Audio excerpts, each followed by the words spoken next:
Good Monday evening to you all. We're coming to you live from the beautiful city of New Orleans in Louisiana at the United Public Radio Network at 107.7 FM and the UFO Paranormal Radio Network at 105.3 FM on the Gulf Coast. We're on Facebook, we're on Rumble, we're on Roku, and we're on YouTube, and we are the Lightgate. We want to thank our sponsor. It's Carnation Monday. Thank you, Carnation. We love you very much. We're now well into 2 years, and we couldn't appreciate you more. And we want to thank you. And y'all should try them. They're good. Okay. So you see, we have a guest who's openly already here. And I'm excited about this. And so is Preston. And I hope you all are too. Paola, welcome to the show. I'm going to let Preston get started, and let's run. Go. All right. Yeah, it's 3 years, Dolly, by the way.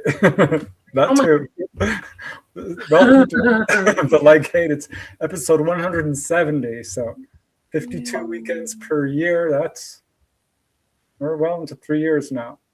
So yeah, thank you guys for joining us. Of course, I am your co-host, Preston Dennett, author, experiencer, researcher, and of course, my lovely co-host is Dolly Saffron. And she's also an experiencer, very extensive, in fact. Good news is I finally finished putting in the translations for every single Lightgate episode. So whether you speak Haitian Creole or Zulu or Welsh or Swati or Ebers, anything really. Some of these languages, I don't even know where they're from, over 170, but super excited to be reaching out to all you folks all across this planet. And I'm guessing beyond, because I do think there are ETs who monitor what's going on, particularly with this subject. So that's good news. Also, working hard on Symmetry 2. I know this has been a long road to that, but actually making progress. Finished up some follow-up interviews and got that all lined up to finish the book. So yeah, episode 170. We're so excited to have Paola on tonight. She was on once before, well over a year ago. So it's a delight to have her back.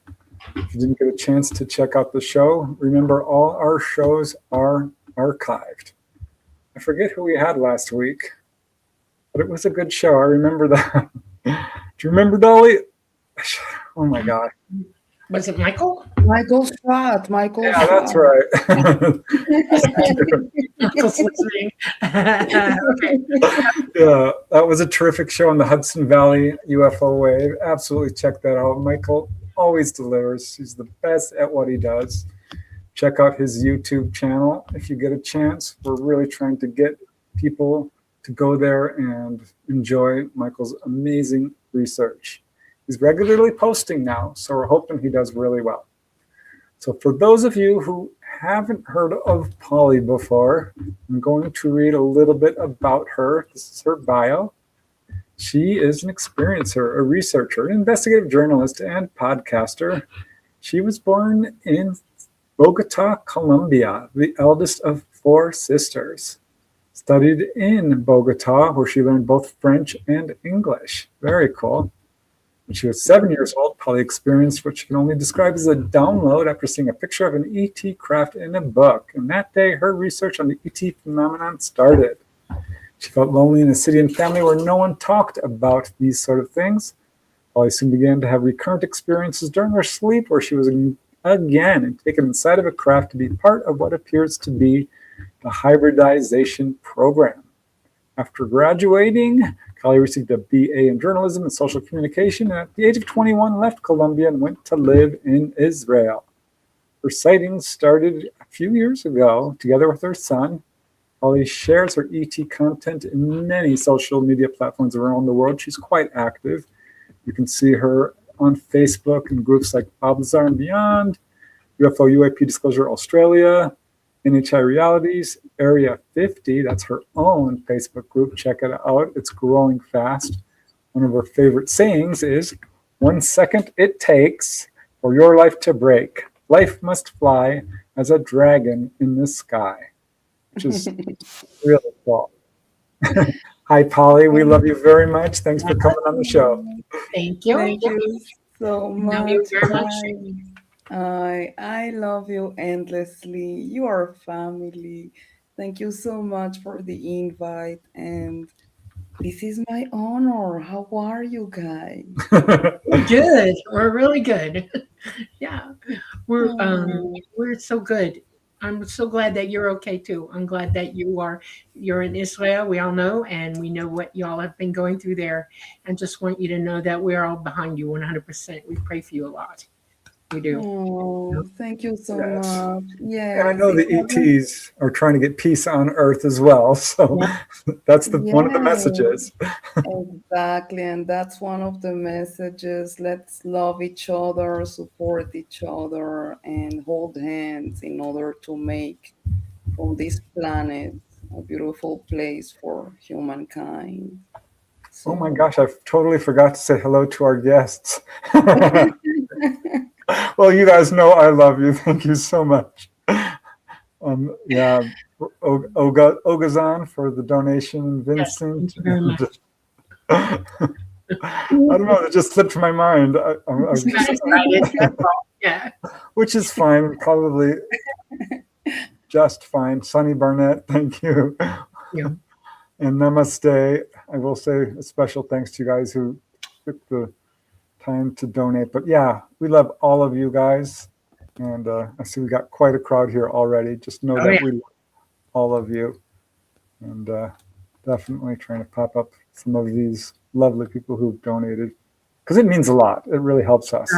Very much so. was, So yes. Most thank people you. don't know this. We're in a network, but we have to pay for time on the network, and so we have people who like Carnation, they're sponsors for us, but that's only for part of it. The other part of it, we have to pay for airtime for the radio. So we spend 75 Yeah. a month about. Carnation sponsors the show. We don't get anything from them. Yeah, it just helps At us. least not yet. Yeah. We're working on it. So, They're sponsoring the station, which is awesome. right. So, Polly, I am so excited to have you on tonight. There's few people in this field that I just adore and truly respect, who are hardworking, really wanting to get the truth out, and are just trying to knock down that brick wall of lies and delusion and fear, and just put forth the light, the truth, and the love that this field really needs. So thank you so much for coming on. Preston, you're going to make me cry, please. That's my evil plan. Oh my God. Thank But you so seriously, much. Yes, it's been a huge journey, since I was 7 years old till today, as you mentioned, going through the first experience and not knowing how to talk about this, not sharing this with my family because I didn't even know how to explain this. And actually taking this further into research. Back then we didn't have internet, so I used to buy every single book and comics and whatever I could find just to understand myself and then the phenomenon. And since there it has been just a beautiful journey, and I think we really should listen to those little calls that we get and take them further, because this is disclosure. We are disclosure. Our experiences are disclosure. We can have different perspectives and points of view. We all felt and saw different things. Sometimes we don't agree, but it doesn't mean our experiences are not real. And actually, we can share and compare and do exactly what we are doing here, which is giving ourselves and the others this place where we can talk about it. And understand better, you know. So we are blessed to have you with us, and that we can all be part of this beautiful community where we can support and share and understand better towards whatever is going to happen, in my opinion. So, yeah, I love that approach because this field has, it's got some politics in it. Every field does. There's people who are competing for fame and money and attention, and that's not what it's about. So I love the approach of just, let's get a consensus. Let's talk.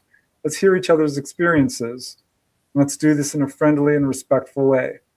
And I think that goes really far in a field like this, where, Exactly. right? Because there's so many people out there who are having experiences and are in a situation like you or like I was, and I think like Dolly was, like all experiencers are, like, what is happening? Who do I talk to? Where do I find information on this? How do I move forward? And this, I think, what we're doing, you, Dolly, I, and pretty much everyone in this field is trying to provide a place for people to go to learn and build. When we research, we use the data, we use statistics, we accumulate as much knowledge as we can before we start reporting about it, and then there's a consensus in the knowledge that we're reporting, and we start to see patterns arising in our data from everybody that we talk to, and the more the merrier, as hopefully, because that helps improve what is coming out there, and it gives people a better idea how to pick through the data to see the trends, what's real. Like the old saying, where there's smoke there's fire.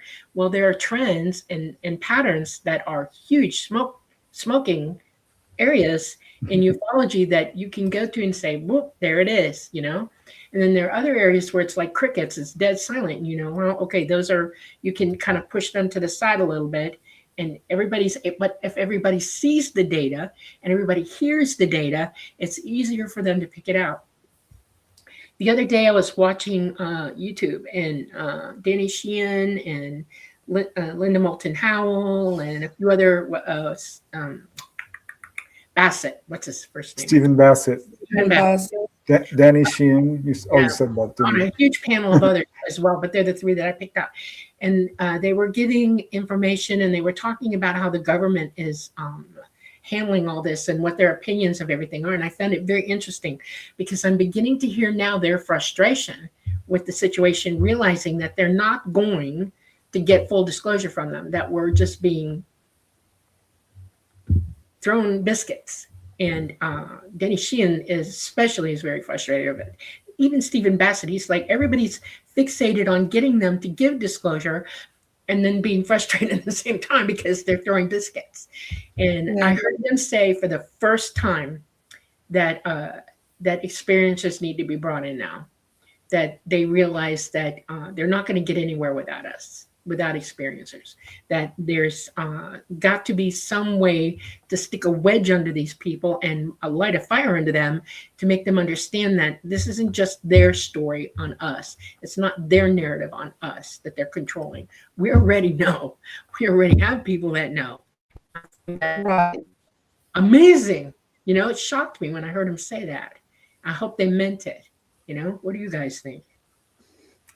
Well, I hope they want it too, because we cannot take out from this equation actually the experiencers' experiences, since forever, since Barney and Betty Hill, and we have so many incidents since forever. This is undeniable, and we've been through so much, so our stories, every single one of them, actually comes not only to confirm but to complete the work that is done right now inside the Congress by the people that are working towards disclosure there. So this is not two different paths. this is the same path with many things inside that should combine together in order to make it happen, in my opinion. Yeah, I mean, it would be nice if our governments were truthful and transparent with this subject. They've never been. So they're not truthful and transparent with a lot of subjects. So I find that very frustrating on multiple levels. But let's face it, the heart of the UFO experience is contactees. This is what it's all about. It's not really about the government and what they know. Who really cares? The fact that they're trying to take these craft and reverse engineer and weaponize this technology is a sad state of affairs, but it has no effect on the fact that millions upon millions, probably billions of people have had direct contact. And that's where the truth is, that's where the knowledge is.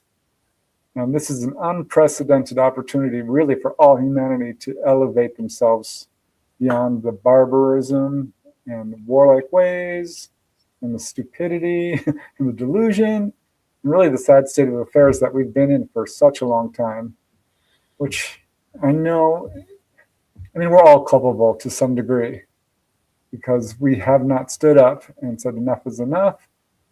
I think we feel a little bit powerless against governments that are acting the way they do, but we're not. I've always said this, the people are the most powerful force on this planet. So I think that's what we're seeing right now with you guys and everyone else out there. This subject going mainstream, people saying enough is enough. We're tired of the lies. At this point, we don't even care what you guys have to say because we know the truth and we're going to tell everybody. So it's very cool. And I think it's a good era for humanity right now because the truth is coming out. It is. Yes, it is. And I think, it feels hard, like tough, like every step is just a baby step. But if we look through history, huge progress has been made. And now we are looking at on the news is all over, and finding articles is easier and seeing like people are more interested. Like I think there is some kind of awakening somehow. I mean, kind of there is a little bit more of consciousness even in those that were in denial. And that's the goal, you know? Because when we see those videos released from the government, for us, in my opinion, well, we've seen those stuff, right? We are looking for other kind of evidence that will show the ultimate proof, let's say, right? But in the other hand, we have the experiencers' voices that need to be shown and listened to because we are part of it too, and not less important than the whistleblowers themselves. Yeah, I wishing isn't getting, okay, but mainstream media services do not present things UFO as they happen, not in a way that is comprehensive. It's usually a week later or 2 weeks later, and it's always the government guiding it, what they say, and they're very dubious about it. They're back and forth. I would like to see all the schoolyard UFO experiences come forward. I would like to see people who have been on cruise ships sing them.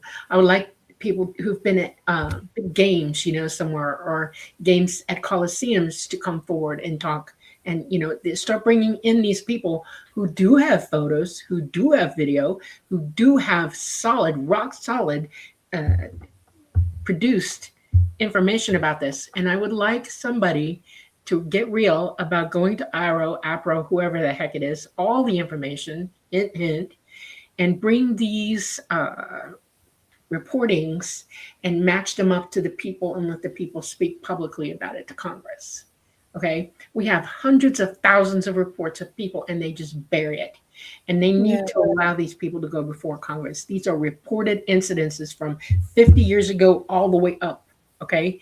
And that's where I think they should begin. I think they should just open those up and start matching people to it, find them and bring them forward and let the entire media have the experience of listening to them in Congress.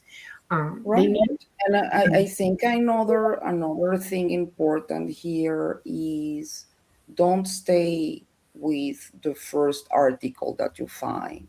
right. Always go deeper and do your own research because there are so many versions of everything, and we are all in different states of consciousness too, right?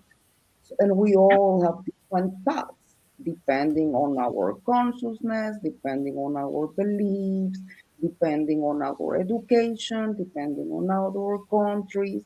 So no matter what, always do your research, go deep and deep. Don't stay just with ChatGPT. Okay, that's not the final answer. Okay, and make the right questions for the right people and just do your own research. Don't stay just for with the first article because there is a lot of misinformation and disinformation, Right. and Yeah, we are trying to fight that too. yep. Right. There's a huge library in New Mexico. Preston, what's the name of it? I'm I bad with couldn't tell you. It's not the Roswell UFO Museum, but no, it's near Alamogordo. I think it's a data center. right. I shouldn't use that term. It's Not a library or a museum. yeah, It's not a no. Let me rephrase that. It's filled with magazines like APRO and all the UFO information. It's one of the biggest collections. it's got files, it's got everything. I think somebody there's trying to get it so it can go online and you can look stuff up online from there as well. You can call them and ask for information and they'll send it to you. That's a really It's a good great step. yeah. It's a good, like, if you want to go research something, go to the source, where it's sitting, where they have actual information. It's a huge place out there. There are people who work there, they'll help you. Then there's, if you go online, you can find, different UFO magazines over the years. They're out there, they're online. You can download them, you pay a little fee and you can download research stuff onto your computer and have a reference library for yourself. Okay. I mean, there's plenty. And just by, looking at different shows and listening to reports, that people put out. And it's a wonderful way to do research. It really is. And sometimes if you live in an area where there's somebody and you know where they are, you can, maybe find out if they have information out there that they can be contacted and you can talk to them, hear it from the horse's mouth. Everybody's, 80% of the world has seen a UFO. 80% of the world. I don't know if it's that high. Yeah, I think it's not reported that high. Well, no, I know. 20% of people claim to have seen a UFO publicly. I know, but it's more like 80. It's 80. It's 80. I don't even have to think about it. I know it's 80% of the planet has seen a UFO and have talked about it amongst their family and friends, but not publicly because they're afraid to talk about it. And no, they don't report it. There's plenty of people who've seen military stuff and don't talk about it and don't report it. There's all kinds of things going above our heads. Half the people don't even know the difference between a Starlink and a regular satellite and the ISS. I mean, there's ways to educate yourself through this. You can call your local astronomy people, find a place where they've got a big telescope up and they have links on those. You can ask them questions. They got information. Go look at the sky one night. Just do whatever it takes. Well, what's really interesting is, I think many years ago, decades, it was a different climate for this subject. And I know because I had a missing time experience at age 9 or so. And the idea of missing time was absolutely foreign to me.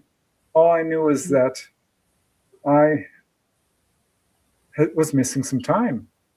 I was supposed to be in my bedroom, I was in my bedroom, just playing, reading, and next thing I know, it's late afternoon, and I'd missed lunch.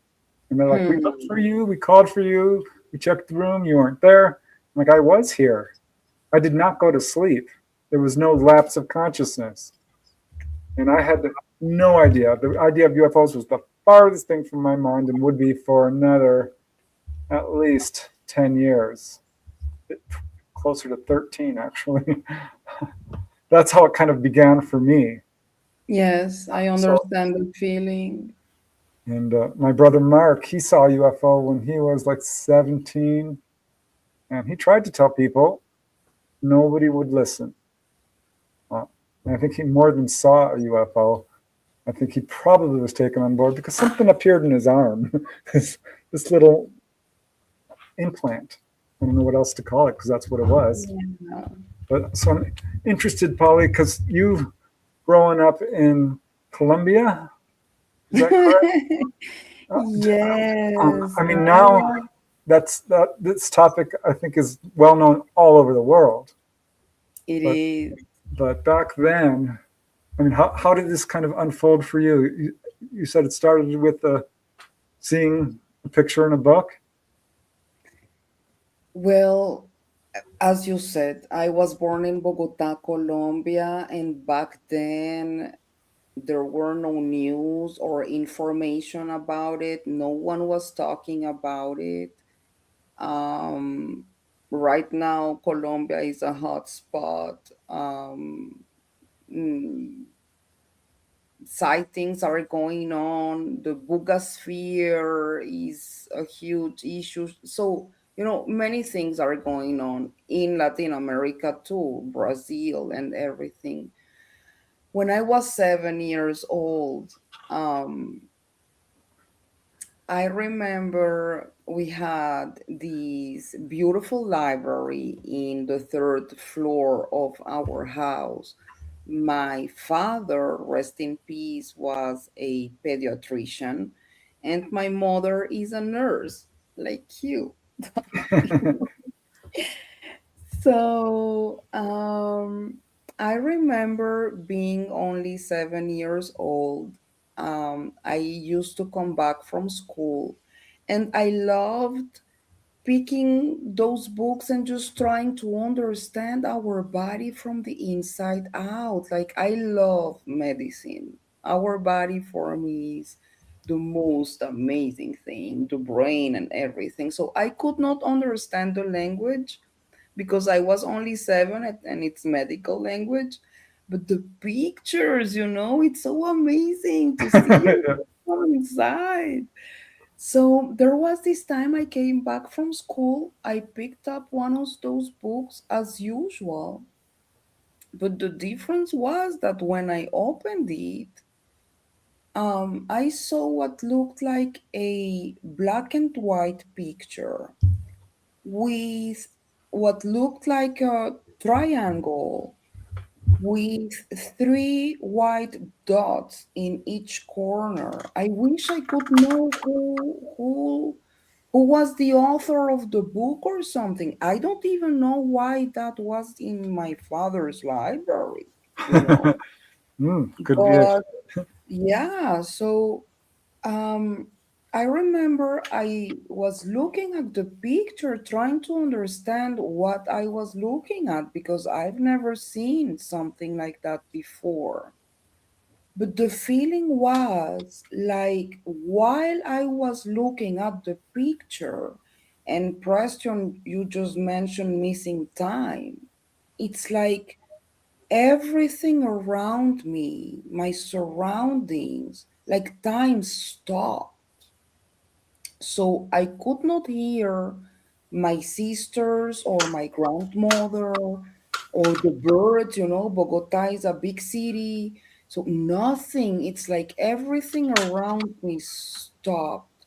I was looking at the picture, and suddenly I started seeing inside my brain green numbers. Green numbers like a computer running numbers, Oh, wow. and those were series of zeros, ones, threes, and fives. And they were running in my brain, and I was petrified. I could not move. The feeling is like I could not breathe, but like I was in a bubble. or something.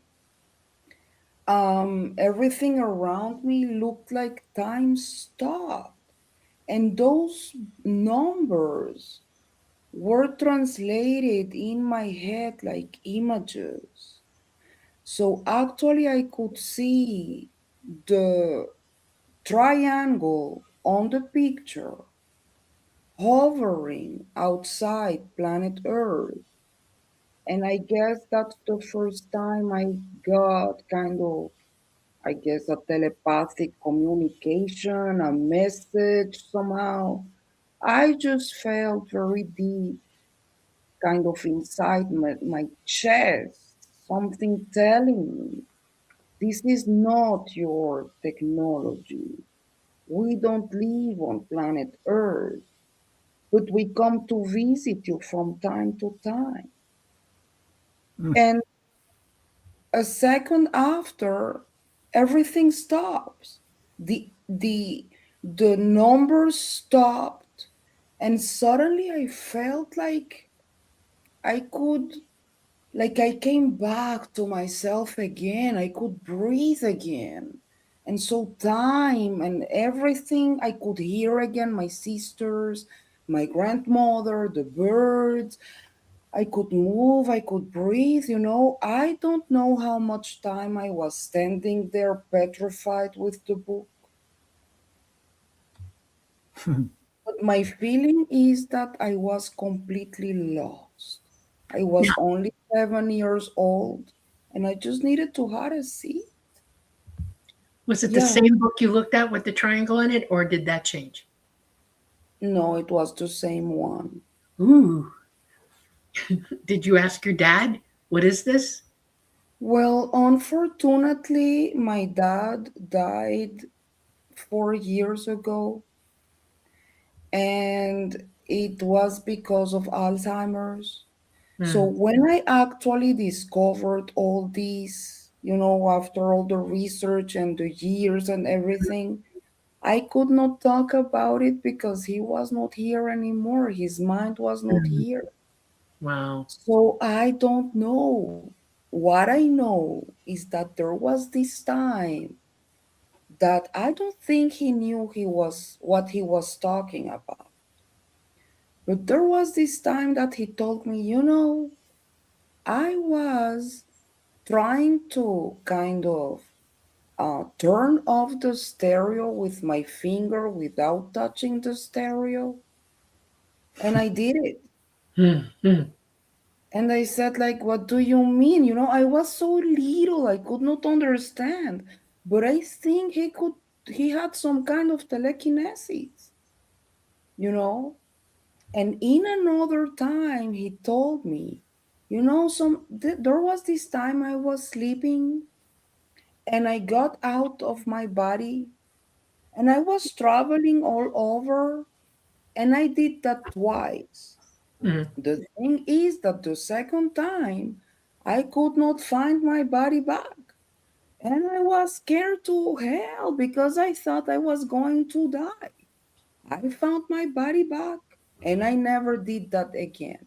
Yeah. I don't think he knew he was talking about time traveling or He something. I might have don't been. He know. might have been trying to tell you something. I'm gonna go put the chicken to sleep. I'll be right back. I love Okay.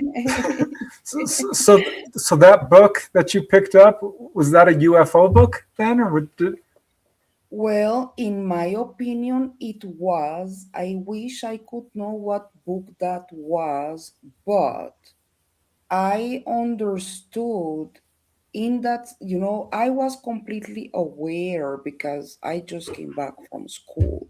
I wasn't sleeping, I was awake. Afterwards, like when I started researching, and is where I say, I think we all get that awakening moment yeah? and you decide if you take it further or not. I remember being very confused.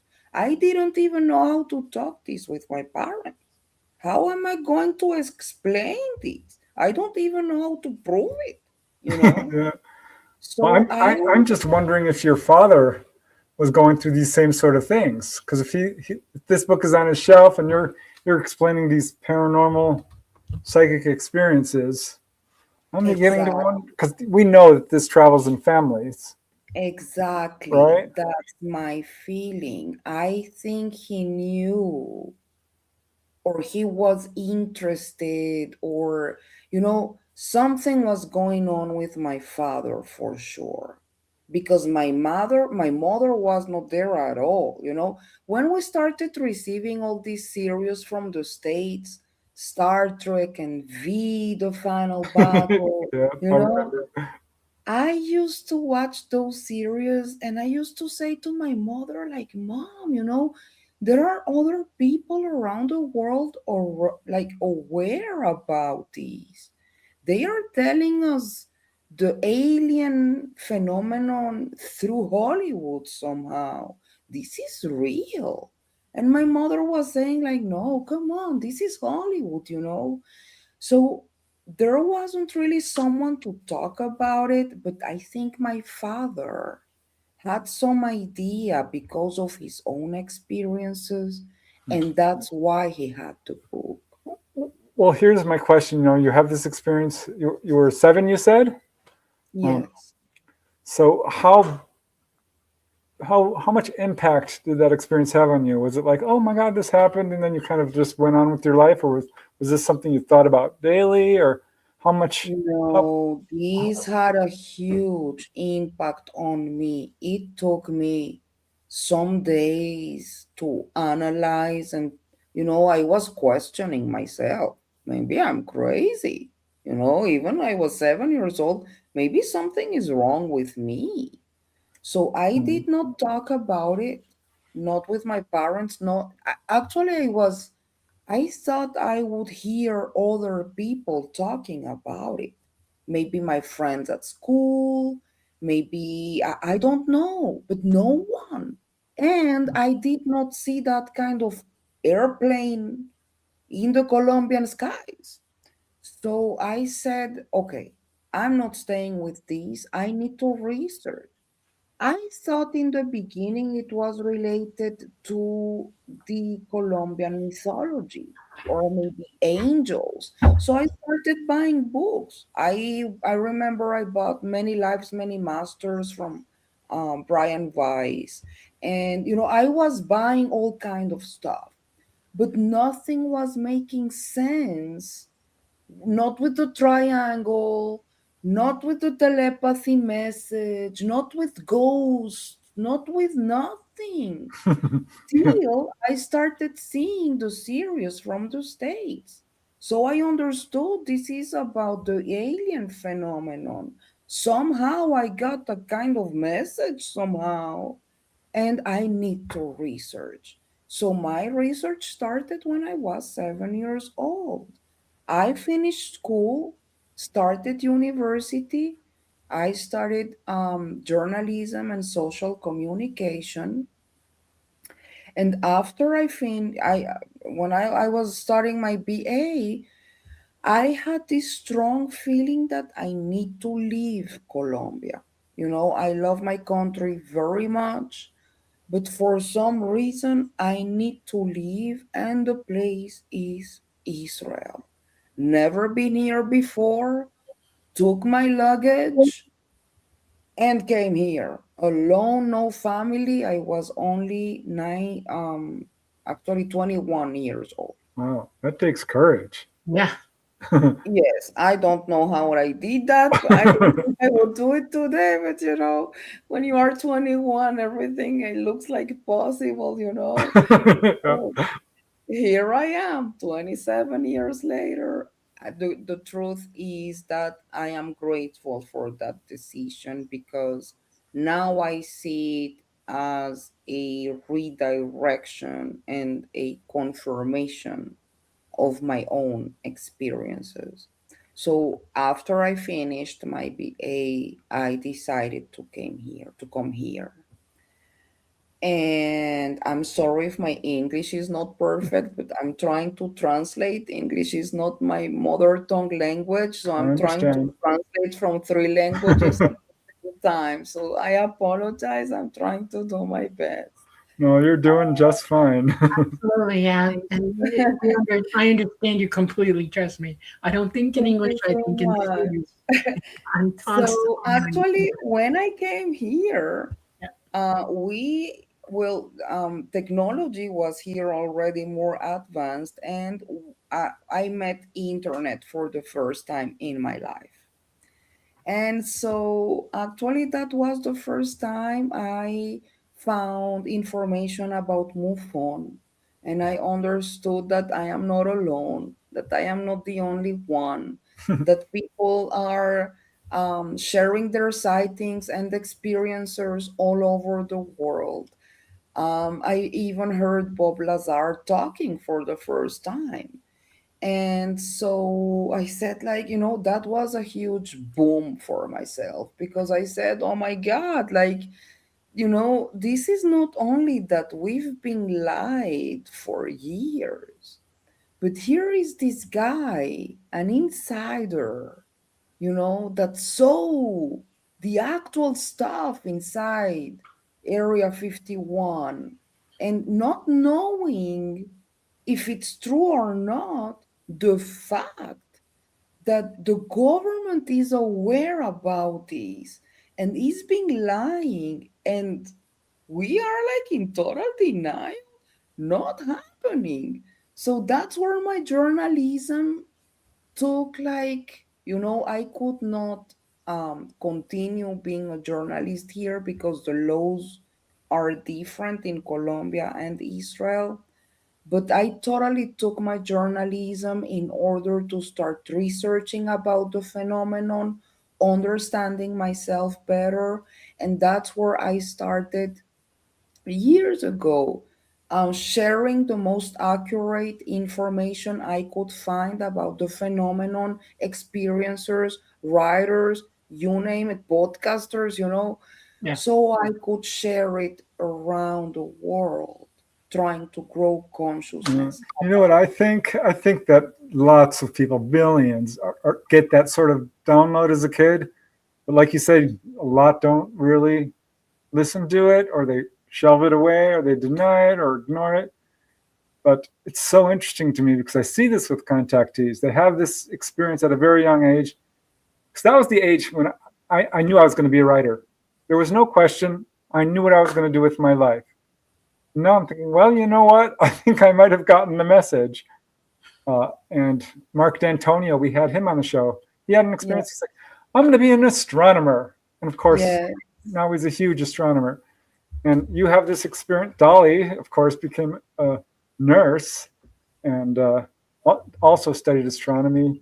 Here, I'm yeah, and there guessing. was always that connection with the sky, Like Right. always remember looking into the sky and feeling this feeling that, like, we are not alone. I belong to something else, someone else, like something else is calling me. So I used to tell my mom, I'm going to be an astrophysicist, and my mother was like, what the hell are you talking about? For me, it was so clear. And as you said, Preston, unfortunately, there are people that get that call and ignore it for whatever reason. And it's fine too, we are not judging. The point is that this is a reality. And those that are still in denial, well, unfortunately, will Wake get up the shock Sunday. of their lives. Yeah, you're gonna get the shock of your lives. Exactly. Right. It will happen. Promise. You Yeah. know what amazes me is that there are people who are hearing this, okay, and they are covered by a belief system that will not allow them to rationalize through what's going on, because they'll see it because of whatever they've got going on with themselves. They're notched into something that won't let them pass the door to open their eyes and let in truth. I've All been there. I yes, was definitely there for years. It yeah, and was science. Science locked me in. I'm like, yeah, and there's all kinds of reasons that can happen, right? And then one day the shock comes and you're standing there and it's undeniable, and you have to go through a process of reassessing everything that's going on in your head about things. And it doesn't mean you're going to still be locked into this. You might be, it might take a while to crawl out of it. Some people dig even deeper into this system that they're in and refuse to come out of it, and then others jump out willingly and go, okay, hey, just lay it on me, you know. And it is so much our right as humans to decide what we're going to do with anything, okay, including knowledge. And we have to be very respectful of others, you know, of Yes. what they think and how they feel and what they know, and only hope to bring them knowledge so that they can weigh this, you know, the science of it, the truth of it, against what they think they know, you know. and Right. and let the wisdom come to them on their own terms, in their own time, at their own pace. And we're very much Exactly. in that situation right now. And so it's like it will spread, it will get bigger, people will start opening their eyes more. That is, there's no doubt in my mind, this is actually occurring right now. How And you have to understand that we have two factions on us all at the same time. We have a faction that doesn't want us to know the truth, and then another faction that wants the truth. And they're push me pulling you back and forth. And they both have agendas. Never doubt that for a second. They both have agendas. Right. And then in the middle of it, there's ET. And it is a very human trait to put our value systems or the way we think on ET. And Right. that's the one thing that I would tell people who are listening to us right now, is that you can't do that. You only have yourself and your own perspective to go from, and you can't know somebody until you know them and know what they are and who they are and why they are. And the only way you can do that is to educate yourself. It might take a few minutes, it might take a week, month, a year, or whatever, but you have to be open to the fact that they don't think like you at all. And how, you know, wondering how they think is an interesting process, because we have to do ourselves first, because what we know needs to be done first.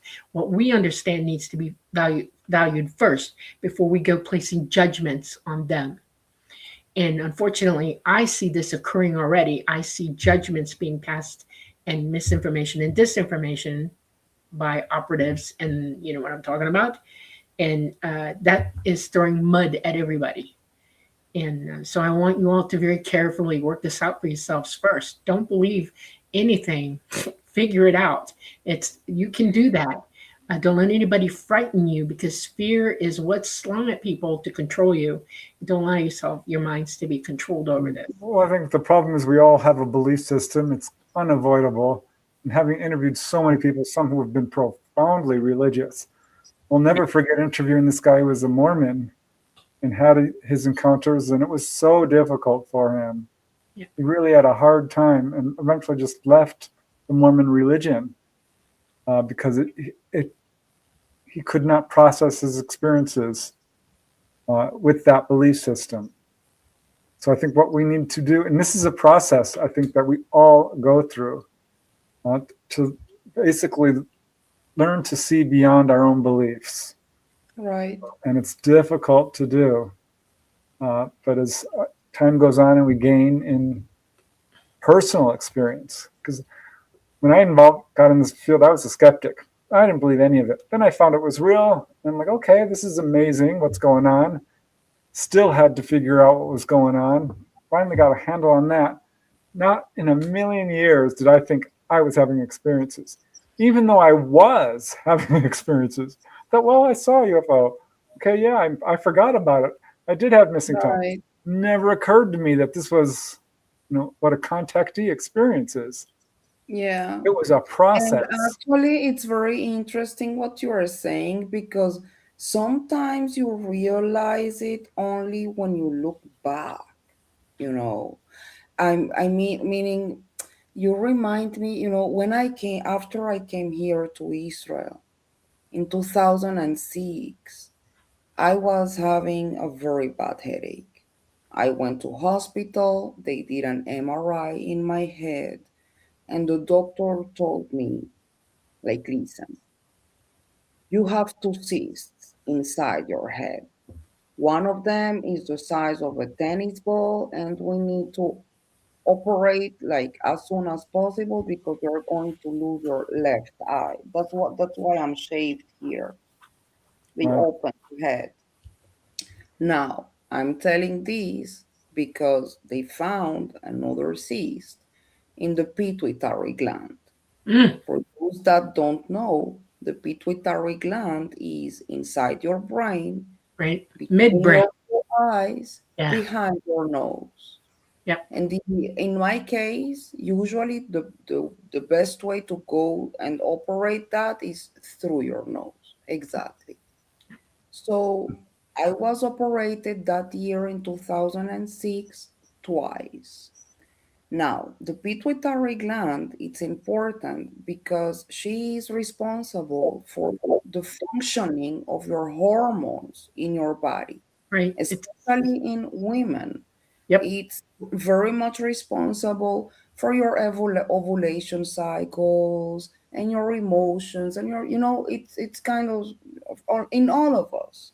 Right. But in me specifically, this story is important because when they got to that cyst, the neurosurgeon found what looked like a metallic little something inside the cyst that was in the pituitary gland. And when he tried to take it out from the nose, the whole thing exploded, Mm, meaning the fluids of my brain were flowing from my right. nose, and Yeah. I almost died on the Mm. spot. So they glued everything very fast there. And afterwards, the neurosurgeon talked with me in a very private conversation. And he said, listen, I don't know how the hell that was there. Okay. When I tried to take it out, everything exploded. We needed to do this and to do this and to do this to save your life. You are okay now. You need to stay at hospital because we need to control your brain fluids.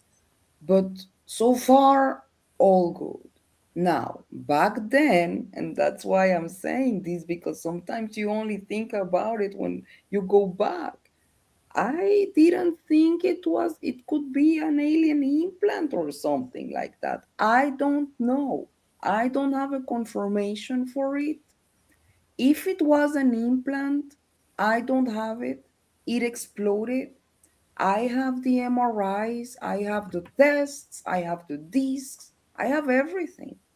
But not even in the report is written. So again, I don't have how to prove what happened. Yeah, they would never let you prove it. If you had an implant of any kind in your body, no doctor will leave evidence of it. No doctor on this planet. They're all ordered by every government on this earth not to, you know? Yep. I have evidence of that actually. Yeah. Mark And D'Antonio my talked about it. Yeah. neurosurgeon died. Here he died some years ago to Yeah. rest in peace. He's one of my angels now. So Mm. I cannot talk with him. So I'm stuck again with my version, you know? Yeah, but you You you're know. you know that's the point. Exactly. You know it's truth, and you're not speaking. Trust me, there are plenty of people with this issue, and they all concur with you. Trust me, anybody who's got an implant already knows the answer. You're not you're telling the truth. You know, and the fact that you had to have the surgery, I have never heard of a pituitary cyst exploding. Just so you know, that's a new one on me. Okay, so you're damn lucky because those things generally do kill you Yeah, instantly, instantly because it causes a cavalcade. Your whole brain goes into shock, you know, and it'll shut all exactly. your body systems down at one time. And it's your pituitary. That's the regulator for your entire hormone access, you know, and Exactly. and it's And all of those why your this is thyroid, your so pituitary, your related? ovaries, all of it, Exactly. you know. Exactly. And You have wow, there you're a all the walking, talking miracle. I'm not kidding. You're probably no. also were in the right hospital for this. I'm thinking in Bogota, Colombia, they did not have the ability to save you from this.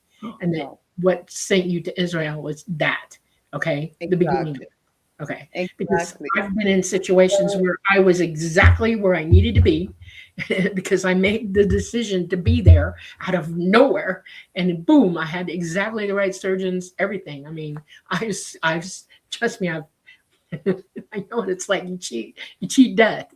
You know, it's like you should be dead. I've heard that many times. It's like, oh, Exactly, exactly. I was so blessed I was here because I don't think yeah, I could have survived that in Colombia. The neurosurgeon that took care of me was the best neurosurgeon almost in Israel. It was a very see, complicated there you case. go. As you Yeah, said, those things don't usually explode. So something really happened there. Actually, I was left with a needle inside my spine for 2 weeks yeah. They put a because they shunt in needed. to drain the fluid. Yeah, keep the fluid levels Exactly. right. Yeah, they shunts. So Exactly. you've been in Israel since you were in your 20s? I was 21. Now I am 50. I just got up to the fifth floor. Congratulations. Moving on up. Happy Thank birthday. Yeah, you so much. yeah. Yeah, I Hey, was as someone 21. who's in their So 60s, you're a baby. Yeah, we are like the wine. We only get better. So that's right. There So, you go. so I'm curious though. In Israel, I like covering cases from all over the world, and I remember finding a couple in Israel. Not a lot. Of course, there's Yossi Ronin. We absolutely love Yossi. Uh, yeah, but I'm he's a wondering, good, when you're searching beautiful for soul. information in that country, is there a UFO reporting center there? Are there UFO researchers there? Are there There books written? are. We are. Actually, I am very much involved with MUFON Israel. Um, the CEO and founder of MUFON Israel is a very good friend. I am moderating there too, trying to grow consciousness also inside Israel. Is not simple. But we have here very known, prestigious ufologists that have been investigating our cases since forever. Actually, I am in touch with two of them. Both of them were in different sites, were um, sightings and stones were found after the sightings. Some of those stones actually were and are still being analyzed in the United States, even by Gary Nolan, the scientist. There is a special um, silicon component on those stones. It's silicon, we can make it here on planet Earth, but that specifically composition seems not made by us, and that's what we are trying to find. That silicon has been found in other sites around the world, and so we are working on it. um, so I am in touch. I am in touch with people that are in touch with people. I cannot really talk about it because everything here is kind of complicated also because intelligence issues, and we are all military people. So but we are working hard on it, and if you'd like to have information about this contact, just let me know. Maybe you can even try to talk. I can contact you with Tal, the CEO and founder of MUFON Israel, so you can have a talk with him. Actually, we interviewed him, and you can see the stone is beautiful. You can put an ice on it and the ice melts. It's like Oh, it's got a special thing. Yeah, it's very interesting. So we are working on it too. People think this things happen only in the United States, but No, well, we it's have not. example A. Right? Everybody's seen the video of the UFO. They went over the Rock of the Dome. I mean, the whole world saw that. So if they don't Right. think that Israel's involved, they're wrong. They are. You all are. We all It's are. some of the Everybody. best footage that there is. There's maybe Yeah. 10 really good pieces of footage out there, and that's one of them. Yes. Yeah. Yeah. So people just need to be aware and look up into the sky. This, like things are going on. Even if it's reverse technology, Yeah, it well, we all means need to watch that. That's exactly right. We need to follow that. We need to understand what they're doing with that. That's key yeah. in ufology. Yeah. And I think most ufologists are starting to get on board with watching what's happening with that and why. You know, Mhm. the more you know, the more you know. You know. So, Right, right. So, what I wanted to say with all the surgery stuff is that when we are talking about synchronicities and confirmations, um, in 2013, after the surgeries and everything, I decided to get pregnant. And Which would have been impossible because of what you went through. No it, kidding. Yeah. yeah, well, the tests look great. The doctors were saying, like, we don't understand, like, everything looks great, but you don't seem like something is happening in the middle. Now, what he didn't know is that in the middle, I was having a new experience while I was trying to get pregnant. And this one happened actually when I go to sleep. It seems like I get in some kind of frequency where I feel like vacuumed into another soil, and I land in what looks like um the best way I can describe it is like a red desert, like a very red sand desert and rocky mountains. Everything looks very brownish and like um it's not hot, it's not cold, it's a very nice environment, but very dry, you know. And I feel lost. I start walking and walking, and I'm asking myself, how did I get here? Because, I was sleeping. I just went to bed. So I'm conscious about it.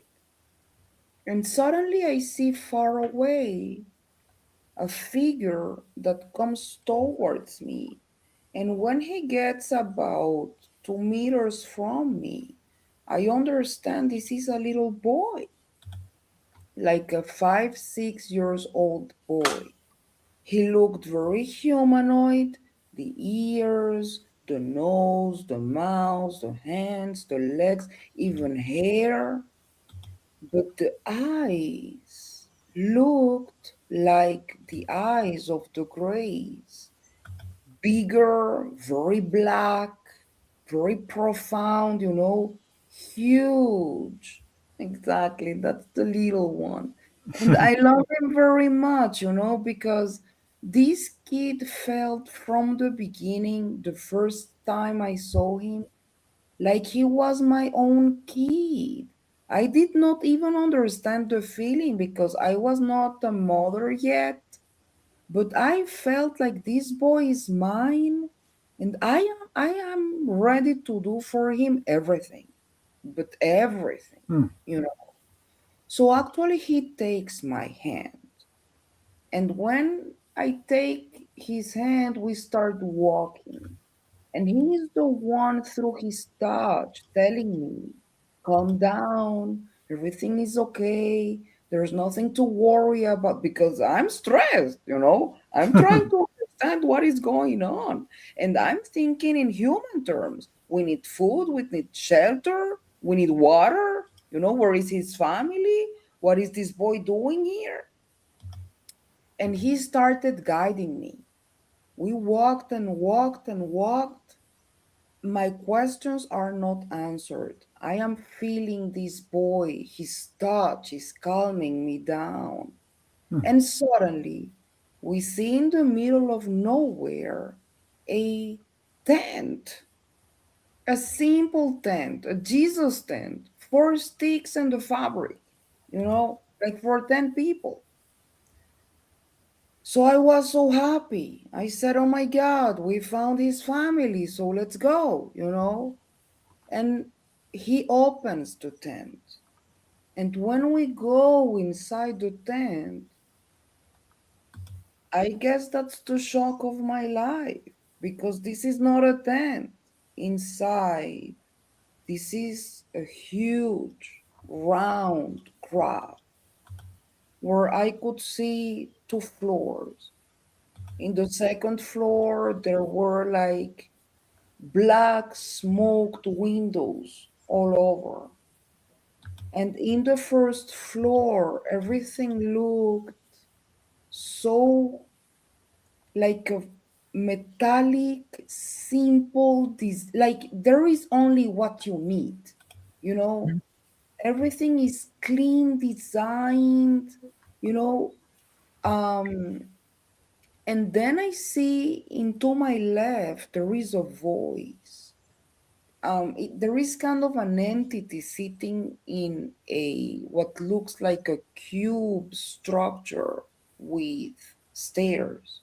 And this entity tells me, "We are glad you are here because you are the only one that can help us and save us right now."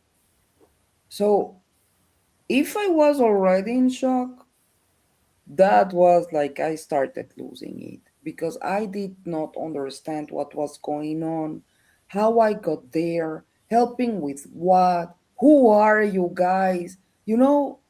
So the little boy takes my hand again. He calms me down. And with his other hand, he finally shows me the whole place.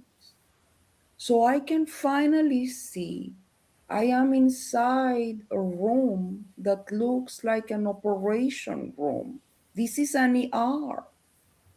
And I see around 50 beds. In each one of those beds, there is a pregnant woman. All of them are in labor or in different stages of pregnancy. Next to those beds, there were like little cribs for the babies. Um, all the babies had these huge black eyes of the grays. Wow. Um, and when I turned into my right, I could see coming from the ceiling a very white, bright light. And under the light, I could see finally, for the first time, the praying mantis standing there, huge, like so high.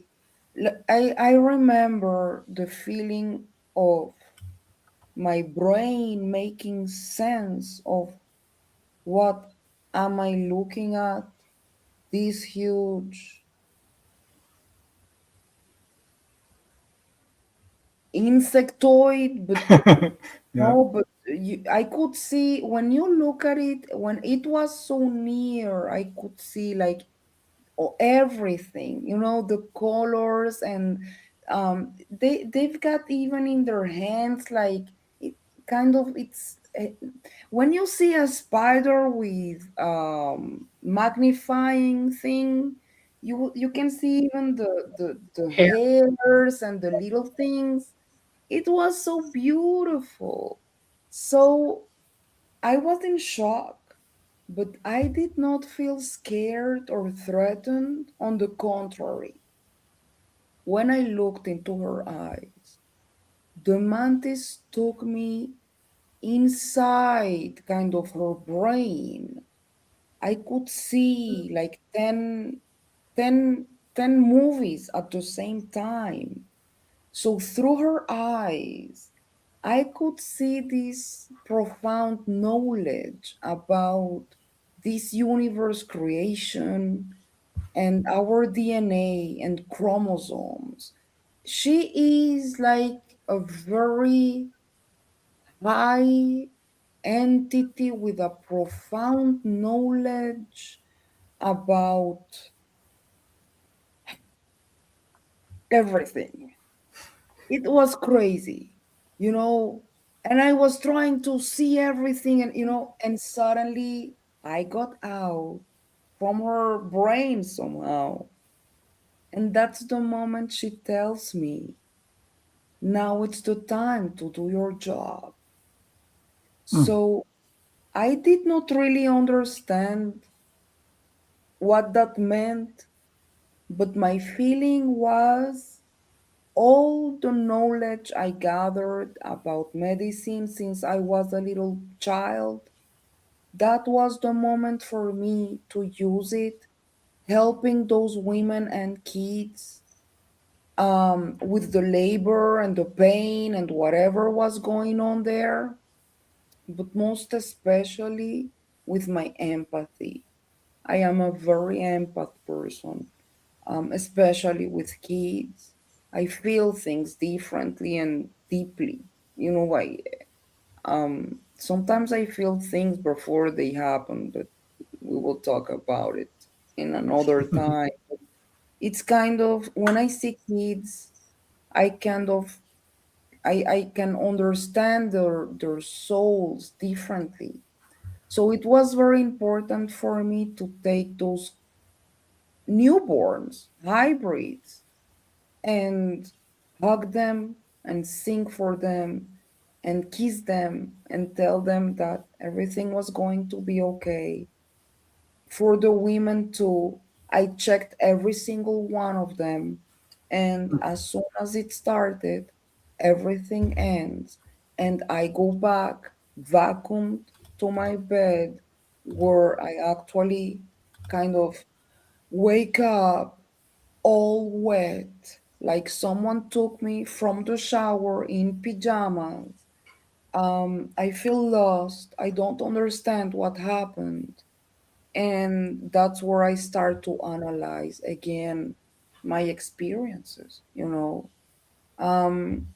Maybe I was having complications getting pregnant because of the cyst that was found in the pituitary gland was already causing problems, and I don't know if that was an implant.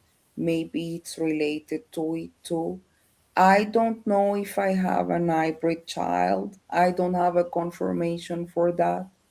But what I can say is that that first boy that picked me up in the desert till today feels very much as my own boy. I finally got pregnant in 2015 after 2 years and a half going through IVF and everything that includes. So my boy came to this world, and actually, since he was a little child, he was already drawing crafts and aliens with no explanation given. The only thing he was saying is like, "Mom, I just know," um, you know. So since he was a little boy, I was before he heard me talking about the phenomenon and my own experiences. He was already drawing his own. So I took this as a possibility for me to explain to my boy the phenomenon with very much responsibility according to his age. I don't want to him to fear, or I want him to feel and know that he's got me. Whatever he's feeling and seeing, I'm here for him. He's not alone. We have our own sightings together. He sees his own sightings. So this is not more a coincidence for me. This is synchronicities that got confirmations at some point. And I can even tell you that in one of those times that I came back from the desert experience and the hybridization program, I came back with a mark on my leg. And it was very weird because it looks like, the best way to describe it is like a cat paw, like 6 digits. Um, you could even see the holes that were on my skin, but I could not see um, like cuts. It didn't hurt. It took like 24 hours to disappear. It was big, like about 2 3 centimeters big. And I don't have an explanation for it. Like, you know, Yeah. You know, Polly, when someone tells me these kinds of things, I always look for a certain detail. They'll say it disappears very quickly within 24 hours. That's ET. Because, yeah, they will sometimes leave marks on a person's body, but it's almost always instantly healed. Yep. yeah. Yeah. Is it- When my implant went into my hand, it healed in less than 6.5 hours. It just poof like that. You can't hardly tell that they did anything to me. There's one thin little teeny line, and I mean, it just was well that fast. It didn't hurt. I knew something had happened, and I saw the mark, and I was like, huh. And it healed instantly. So It's so weird. And so, that mark was because you ask yourself all the time, is this a dream? Like, what is going on? Well, But the another thing you mark, said, excuse me, but another thing you said, which I thought was a really important detail, was the connection you felt to this little boy. Because we all have dreams, and dreams tend to be very choppy and very changeable, and they're all over the place a little bit. This was a very continuous narrative, but you felt this like was a real person with a real connection. And I think that's an yeah, important detail because I've heard that before as well. yeah, Uh, I've even heard I the feel people that describe the very tent, much by the till way. today. Like, I really, I even miss him. I really would love to know how is he, if he's okay, what is going on with him. I'm I, pretty I sure don't you feel that already way know. with I'm him. positive you already know he lives with you. That's your I, son. Yeah, yeah. I had an yeah. experience with my own daughter. My great grandmother was a Same, Swedish Same, and she was very, very, very psychic. And when I was 21, I was living in Chicago, and she called me. She was in Atlanta with my parents, and she said, "I'm flying home to Wisconsin to be with my daughter, and I'll tell you why when I get to the airport." She had a 2-hour layover, and I said, I will come to the airport and stay with you." And I took her to a really nice restaurant and gave her a nice, comfortable booth to be in. And we sat there, and she looked me dead in the face, and she said, "I'm going home to pass away. This is it." And I was like, "Oh no," and she said, "I have something to tell you."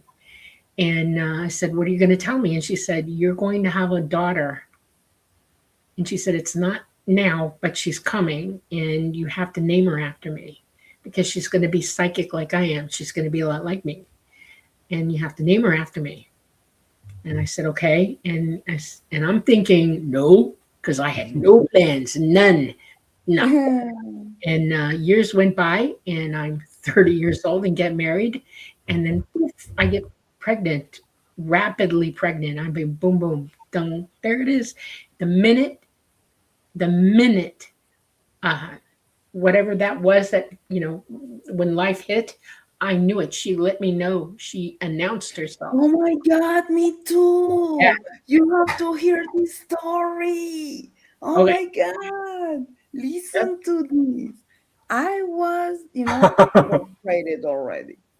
Frustrated because I did not understand why I'm not getting pregnant. Now, with my partner, we decided, we will try this last time. And if we don't get pregnant, we are going to take a period of time just to breathe again. And, so we did it the last time, the last infiltration with the IVF. Now, I remember so much. This was Saturday. We were sleeping. And so I remember during my sleep, everything was black. Like I was seeing a black curtain. And in the middle, I saw this little baby, white, like a white baby, a baby in white, turning on and off.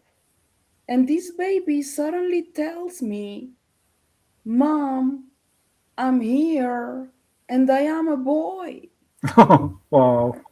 I got mom, I'm a girl, I'm Emmy. And I was like, Oh holy my God. shit. And she talked to me through my whole pregnancy. We had Oh long, we my had, God.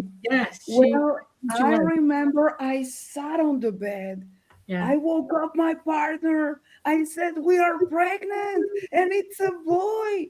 And like the question was like, Are you crazy? Like, what the No, hell are you talking about? no, it's so We've weird. been waiting for 2 years and a half. Yeah. Calm down. Wait, we need to do that. No, we are pregnant and it's a boy. And 24 hours later, we are pregnant. And then it was a boy. So, Yep. wow, yeah, amazing experience. I'm so happy to share this with you because, Yeah.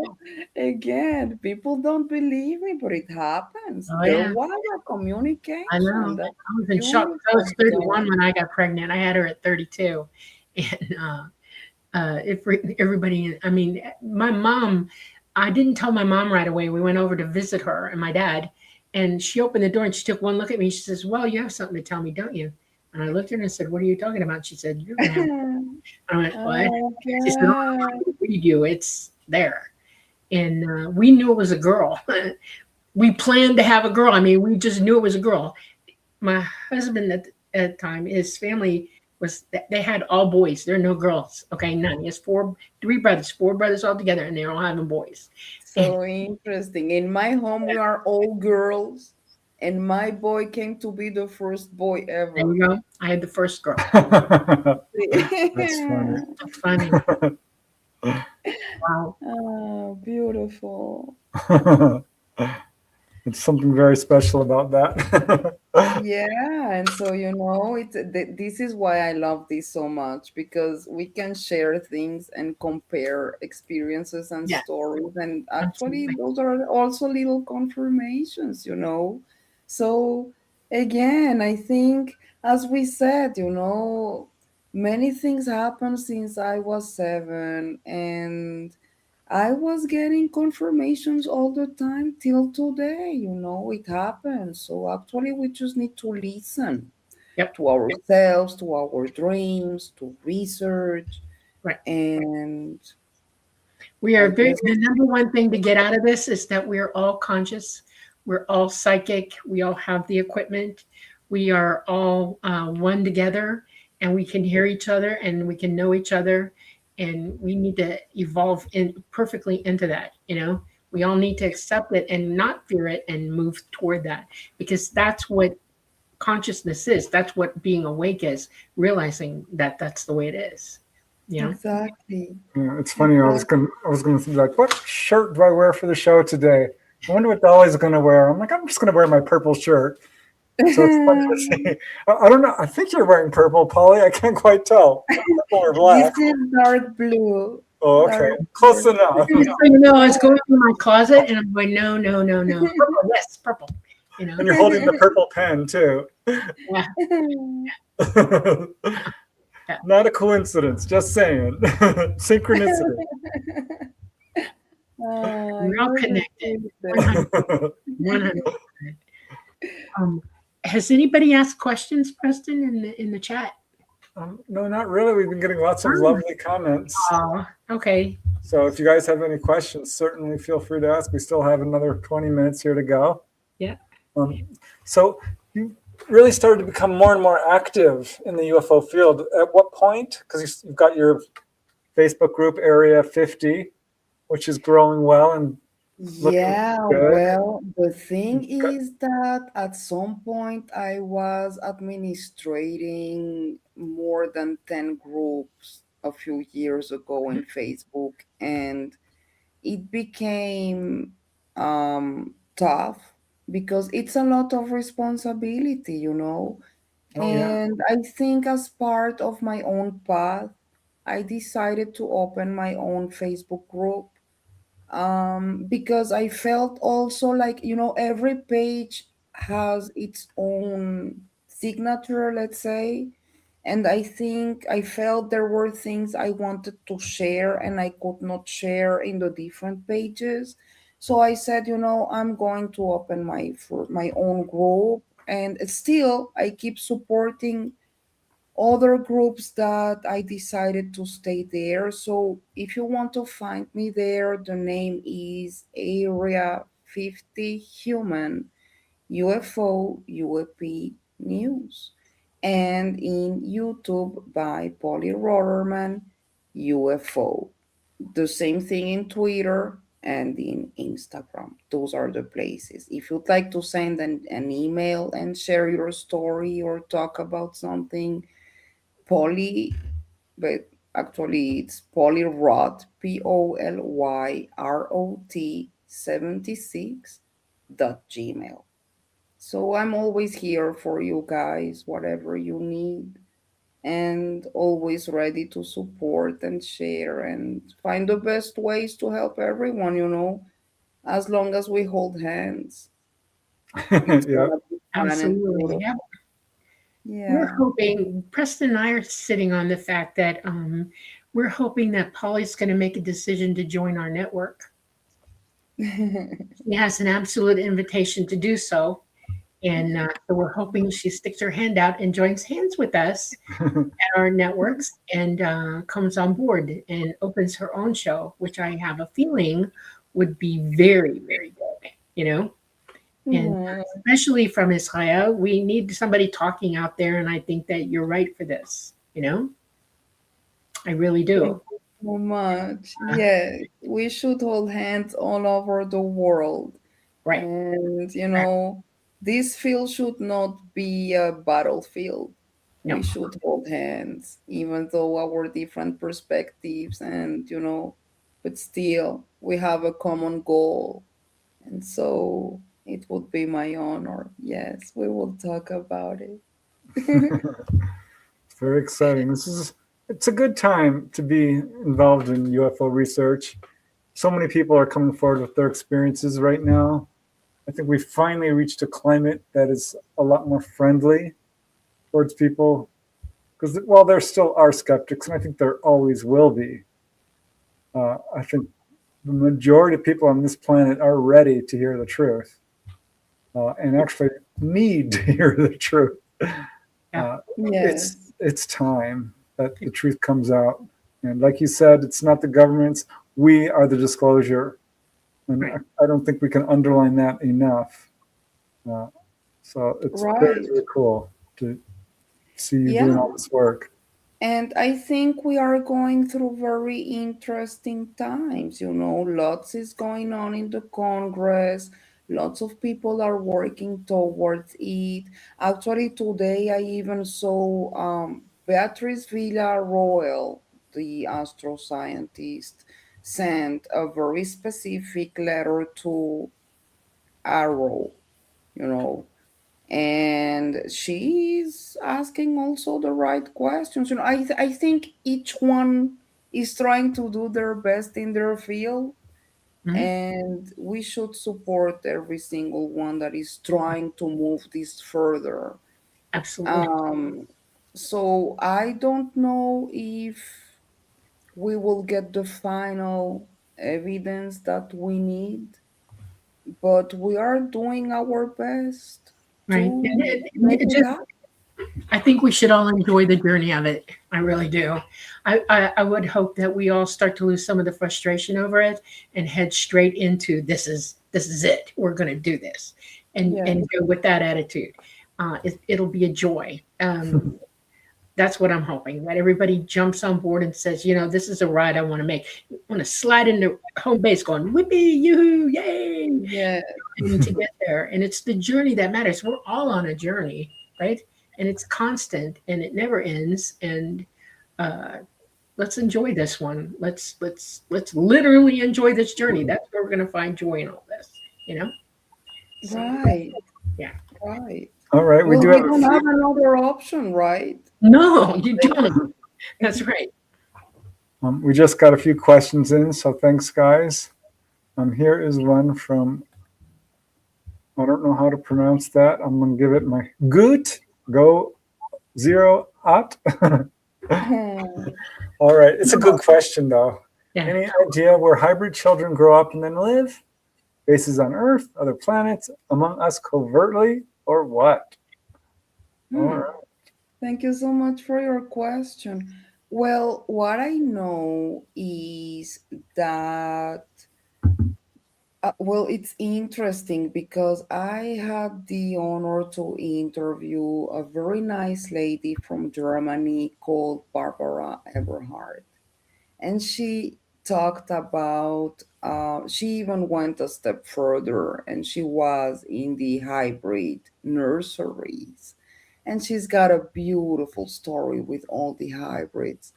What I saw, okay, because again, what I say, it's not the Bible, okay? What I say, it's only what I talk about, what I've seen and what I felt.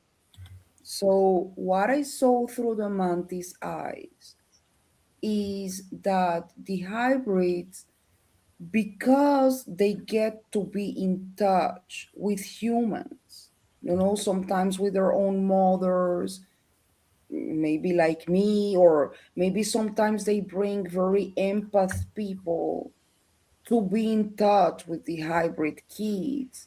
They know better the humankind. They understand better our feelings, our emotions. And so, what I saw is that they kind of are going to be a mediators. Let's say, I don't know if I'm using the right term in English, but kind of mediators between um, the humankind and the aliens, making a better understanding between the two of them and the way it works, and combining the two for the future understanding and the future disclosure and everything. That is what I saw. Yeah. You're real. You're like this close to understanding it. There's two kinds of hybrids. They're the hybrids that stay with ET because they're lifting our DNA off the planet. They're taking Exactly. our families and getting us the hell out of here through our children. Yes. And hybridization just means that they're being prepared to live off of this planet with all of its ecological niches and its gravity to go somewhere where they can live there. Right. Then there are hybrids who do live here. The planet is loaded with them. I am one of them. And some of us remember everything, and some of us are still on that journey, but we're still hybridized. And it is not, when I decided to come out and talk because I felt compelled to, they made sure that I understood that it's not to fix humanity. No, hands off, okay? I can't give you information that would change things. I will not. But what I can do is explain their perspective, how they think of us, what they have hopes for us, what their how to help us understand their society, how to understand what's really going on here too. And that's a lot. Okay, that's a lot. Trust me, that's a lot. That I'm supposed to be helping people understand the validity of their existence and help them understand the validity of their care of us and understand the validity of what they hope for us, and the validity of what we're able to do just like them if we work at it. That's what my mission is. And there are lots of us out there. That's why I keep wanting experiencers to open their mouths, because there's plenty like me out there. I want them to talk. Paula, you have experience, you talk. That's important. And what you have in knowledge to teach is good too. Okay. And that's all we can do. That's really all anybody can do, is to speak the truth, the valid truth, and bring it out there so that people have a way better chance of understanding the playing field that we're in with this. Because there's rules for ET. They are not going to come here and solve all our problems. Number one, they cannot. Okay. They are not here to heal all of us. That's up to us. We have the ability to do so. We need to develop the ability to do so completely. We need to find the truth in that and to heal ourselves. They are not here to give us technology. We're perfectly capable of building our own, and we do. And they have had unfortunate incidences where they have crashed, and we have gained technology from them through back engineering. It wasn't handed to them. It's honest to goodness. What we're going through right now is cause crashes, and we got it. We're kind of sneaky people. Sometimes we're too smart for our own britches, and people have to understand that. The other thing is that most of the hybrids or the people experiencers will tell you to your face, it's that you have to do a couple of things. You have to stop hating people. You have to stop fearing or making people fear you. You have to stop trying to control everything and allow us to evolve, all of us, and not to exclude anybody. And it doesn't happen through war, death, and destruction. It happens through community. It happens through empathy. It happens through education, those kinds of things. And we have to give everybody a chance to develop. We're all sovereign in our own bodies. We are all entities. We have our own lives to live. And we need to absolutely bring the truth of that out, Yeah, it's amazing. Having interviewed a lot of contactees, you start to recognize them because they are very empathetic people. Yeah. They're very educated often, and not always, but very smart, certainly, but psychic as well, very connected to nature, very just kind people, very, very wise, kind, and psychic. There's just a certain, I don't know what it is about them, or je ne sais quoi, as they say in French. It's true, it's true, it's true. And I think that the term hybrid is a little bit of a misnomer because, as Dolly has made it very clear to me and it really opened up my eyes, we are all one. So these are basically not aliens to us. We are not aliens to them. We all have this DNA. We're all family. So you can call it hybrid, and I kind of get it, but they're just children. And the universe is fully populated. There are people there. It's very cool. All right, we have a few more questions. Okay. And we're running out of time. We got 5 minutes, so I'll just pop these in pretty quickly. Fox Mulder, this is a good one, Polly. If you were debating a skeptic, what 3 cases would you put forth as the best evidence? Wow. I know what I would do. I love the Ariel School incident, and just because it includes children, and those kids, in my opinion, I don't feel they are lying. They saw what they saw, and it's pure. Those are pure souls. They don't. Why would they want to lie? On the contrary, I think that case is, for me,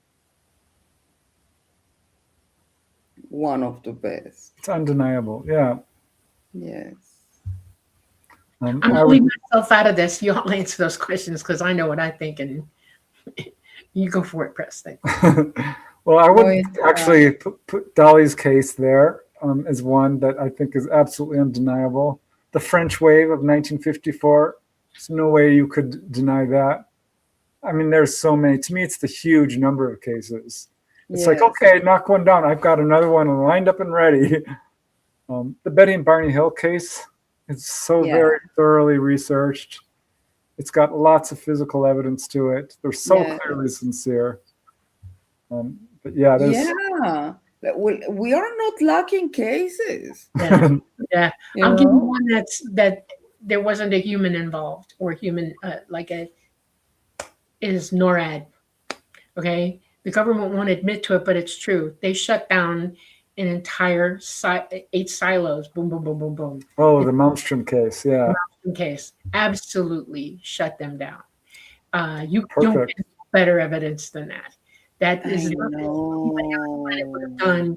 Um, it's serious, and there have been a couple other ones like that worldwide, even.